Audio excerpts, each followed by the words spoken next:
తేమ, ఆవిరి, భరించలేని వేడి.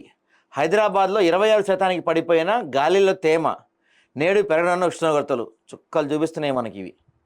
రాష్ట్రం అంతటా ఆదివారం గాలిలో తేమ శాతం పడిపోవడంతో తీవ్రమైన వేడితో ప్రజలు అల్లాడిపోయారు. ఉష్ణోగ్రతలు ఎక్కువగా ఉన్న తేమ ఉంటే కొంత చల్లదనం ఉంటుందని, ఒకవేళ ఉష్ణోగ్రత తక్కువగా ఉన్న తేమ పడిపోతే మాత్రం వేడి ఎక్కువగా అనిపిస్తుందని వాతావరణ నిపుణులు పేర్కొంటున్నారు. రాష్ట్రంలోనే తక్కువగా హైదరాబాద్లో 26% తేమ మాత్రమే నమోదైంది. సాధారణం కన్నా 1 డిగ్రీ ఎక్కువగా అంటే 38.5 డిగ్రీల ఉష్ణోగ్రత నమోదైంది. ఆదిలాబాద్లో గాలి తేమ 27%, మహబూబ్నగర్లో 30, నల్గొండలో 31, భద్రాచలం 35, ఖమ్మం 41, రామగుండం, హనుమకొండలో 44, నిజామాబాద్ 47% నమోదైంది. తేమ శాతం ఇలా నమోదవడానికి భూమిపై చెట్ల సంఖ్య తగ్గిపోవటం, కాలుష్యం పెరగటం, నీటి వనరులు ఎండిపోవడం ప్రధాన కారణమని నిపుణులు చెబుతున్నారు. ఆదిలాబాద్లో పగటిపూట ఉష్ణోగ్రత 41.8 డిగ్రీగా నమోదైంది. సాధారణం కన్నా 2.9 డిగ్రీల సెల్సియస్ పెరిగిందంట. అది పరిస్థితి.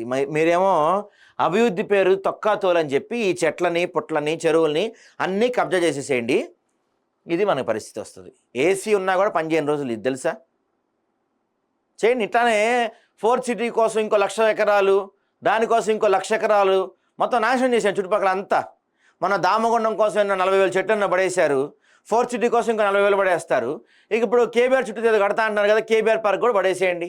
మొత్తం డిస్మాంటిల్ చేసేయండి శుభ్రంగా. చెట్లు గిట్లు ఏమి లేకుండా ఎడారిలో బతుకుదాం హ్యాపీగా.